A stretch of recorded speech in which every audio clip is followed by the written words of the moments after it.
Gas बंद करके जैसे ही रेखा रसोई से अपने कमरे की तरफ जाने लगी, तभी अचानक से घर की बेल बजी।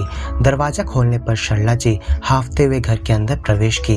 इतनी ठंड में माँ सुबह सुबह क्यों आ गई, यही सोचते हुए रेखा माँ को अपने कमरे में हाथ पकड़कर ले गई।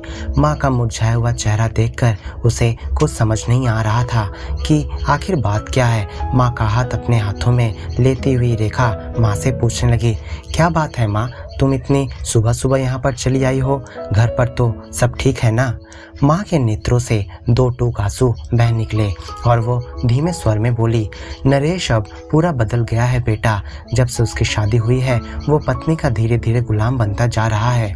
कल मैंने जब खाने के लिए 2 रोटियां बस ज़्यादा मांग ली तो वो चिल्लाते हुए बोलने लगा, घर में बैठकर सिर्फ फ्री में आपको खाने की पड़ी है।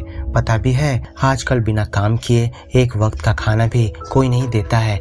मैं आपका बेटा हूँ इसलिए आपको 2 वक्त की दाल रोटी मिल जाती है, नहीं तो आपको इस उम्र में कोई पूछने वाला भी नहीं है। बेटे की बात सुनते ही तेरे बाबूजी से चुप नहीं रहा गया और वे बोल पड़े, इस नालायक को हमने इतना काबिल इसलिए ही बनाया था कि आज 2 वक्त की रोटियां खाने के लिए भी ताने सुनने पड़े। भूल गया बेटा, जब तुम कॉलेज की पढ़ाई पूरी करके बेकार घर पर बैठे थे तब पूरे 3 साल मैंने अपनी जेब की कमाई से तुम्हें बैठाकर खिलाया था।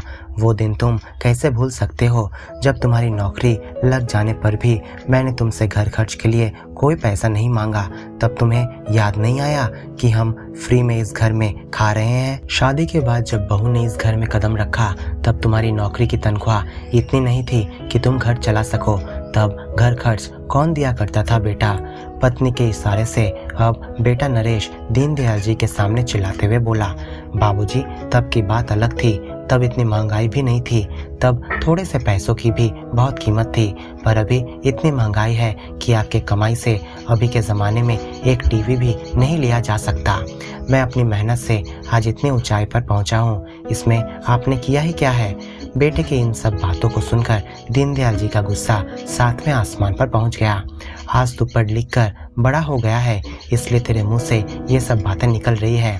मुझे तो चाहिए था कि तुझे जिन पैसों से पढ़ा लिखा कर काबिल बनाया है उन पैसों को मैं बुढ़ापे के लिए बैंक में रख देता, तब आज तेरी ये बातें सुनने की नौबत ना आती।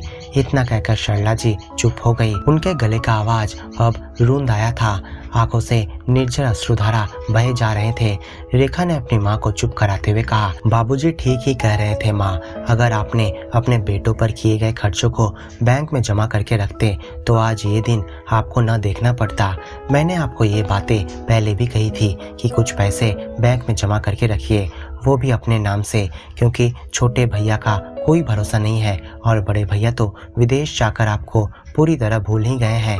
कभी आपकी खोज खबर लेने की कोशिश भी नहीं करी। आपको भैया भाभी का रवैया देखकर चाहिए था कि उन्हें अलग कर दें। उनकी जितनी कमाई है उनसे ही वो अपने परिवार को चलाते। यह सब कर रही है बेटा, पर तेरे बाबूजी बहुत ही भले इंसान है। आज तक अपने बेटे बहू को कभी दुख नहीं पहुंचाया है। वो कभी नहीं चाहते थे कि बेटा बहू उनसे अलग होकर रहे। उन्हें मिलजुल कर सप्रेम से रहने में ही विश्वास है। तेरे बाबूजी जब रिटायर हुए थे तब उन्हें जो रिटायरमेंट के पैसे मिले थे उनसे वो चाहते तो फिक्स डिपॉजिट करके बैंक में रख सकते थे, पर उन्होंने ऐसा नहीं किया और घर के ऊपर 2 और कमरे बनाकर रहने के लिए नरेश को दे दिया, क्योंकि उन्हें पता था कि नरेश का बेटा अब बड़ा होने लगा है और नीचे के कमरे अब छोटे पड़ने लगे हैं।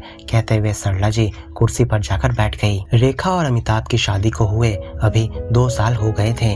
अमिताभ के माता पिता बचपन में ही गुजर गए थे।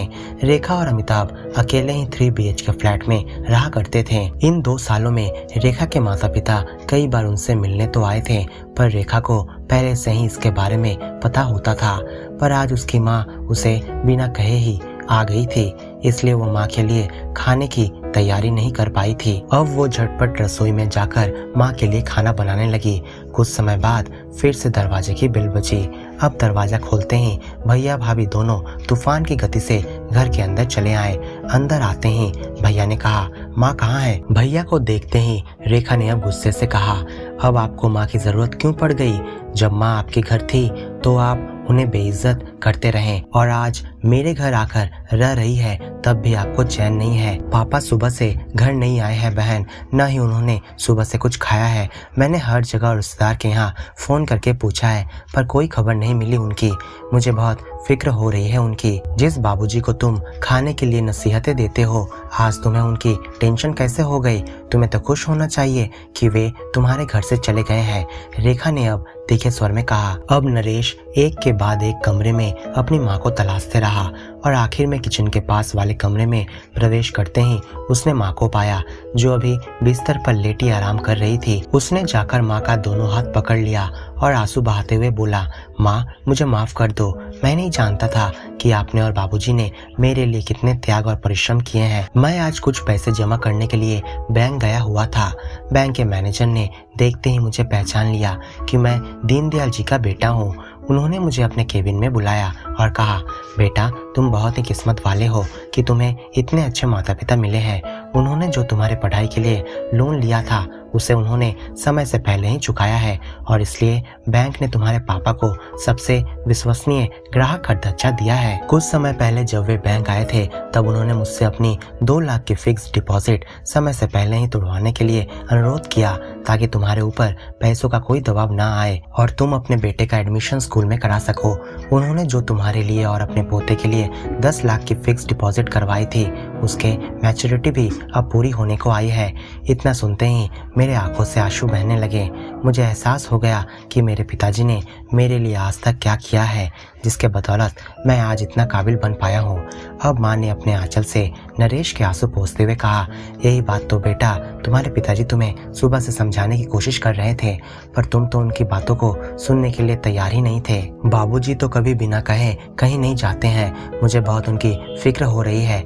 माँ आप जल्दी से उनके सारे दोस्तों को फोन करके पूछिए कि वे कहाँ हैं। बेटे की बात सुनते ही सरला जी को उनके परम मित्र नरेंद्र जी के बारे में याद आया।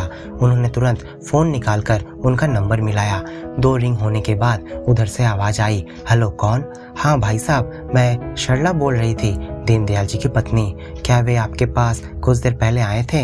इतना सुनते ही नरेंद्र जी बोल उठे, हाँ वे अभी यहीं पर हैं, उनसे बात करवाता हूँ, 2 मिनट रुकिए। हेलो सरला, मैं नरेंद्र जी के पास आया था, बोलो क्या बोलना है? उधर से दीनदयाल जी की आवाज आई। आप बच्चों से बिना कुछ कहे चले गए तो उन्हें चिंता होने लगी है आपकी। उन लोगों को अपनी गलती का एहसास हो गया है। वे अभी भी हमारे लिए बच्चे ही हैं, उनसे तो गलती हो ही जाती है और हर एक माता पिता का फर्ज होता है कि वे अपने बच्चों की गलतियां माफ करें। मैं आपसे बेटे की बात करवाता हूँ। इतना कहकर सरला जी ने फोन अपने बेटे को थमाया। पापा मुझे पता नहीं था कि आपने मेरे और मेरे परिवार के लिए कितना कुछ किया है। मैं जानता हूँ कि जो अपमान मैंने आपका किया है उसके माफ़ी मांगने के लायक मैं नहीं हूँ, पर फिर भी हो सके मुझे माफ़ कर दीजिए और मैं अभी आपको नरेंद्र जी के घर से लेने के लिए आ रहा हूँ। इतना कहकर उसके गले का स्वर रूंध आया। माँ बाप तो हमेशा चाहते हैं कि उसका संतान सही राह पर चले, अपने माता पिता की सेवा तथा उनका देखभाल करे। मैंने ये सब बातें तुझे पहले भी समझाया था और आज भी समझाता आ रहा हूँ। तेरी माँ ने जब तुझे माफ कर दिया है तो समझ लेना कि मैं भी कर दिया हूँ। ठीक है, तुझे यहाँ आने की जरूरत नहीं है बेटा, मैं शाम को घर लौट आऊँगा, तू चिंता मत कर। इतना कहकर दीनदयाल जी ने फोन रख दिया। कभी कभी बच्चों को लगता है कि माता पिता उनके लिए आज तक क्या ही करते आए हैं, पर वे भूल जाते हैं कि इस दुनिया में अपने पास खाने के लिए अगर कुछ भी ना हो तो भी एक माता पिता अपने बच्चों के परवरिश में कोई कमी नहीं रखना चाहते हैं। उनसे जितना हो सकता है वे उसमें कभी कोई त्रुटि नहीं रखते हैं। तो दोस्तों, क्या आपको ये कहानी अच्छी लगी है तो इस वीडियो को लाइक और अपने दोस्तों के साथ शेयर जरूर करें और ऐसे नई स्टोरी सुनने के लिए हमारे चैनल को सब्सक्राइब करना बिल्कुल ना भूलें। आपको कौन सी प्रकार की कहानी पसंद है हमें कमेंट में लिखकर जरूर बताएं।